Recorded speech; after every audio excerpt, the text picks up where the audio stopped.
Tignan nyo guys, oh, pinuputol nila yung mga ganyan para magkaugat dyan. Tapos mayroon mga tumutubo dyan para rumami sila. Tapos alam nyo guys, dito sa baba niya, gulay ito. Gulay nila dito sa Taiwan. Yan, malalaki ito ang puno pero pinutol nila, madami. O, tignan nyo guys. Yan, meron din siyang mga aywan ko, saringit sa Ilocano. Tapos yan, o, diba? Ganito kapag lumaki guys, ang ganda yung dahon niya. Tapos tignan nyo, madami talaga tumutubo na pati. Maganda yung bulaklak nito guys. Napost ko na dati sa isa kong account. Yan, pinutol nila kasi tag-ulan, o diba?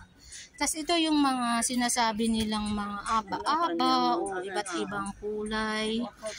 Iba't ibang kulay ng mga halaman. Marami din sa Pinas to.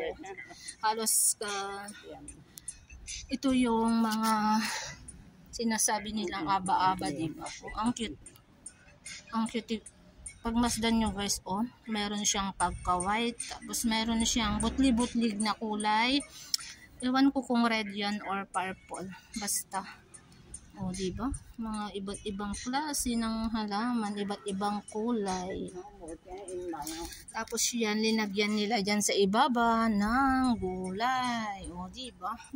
Diskarte lang. Habang mayroong pang space dyan sa baba, titaniman natin ng gulay.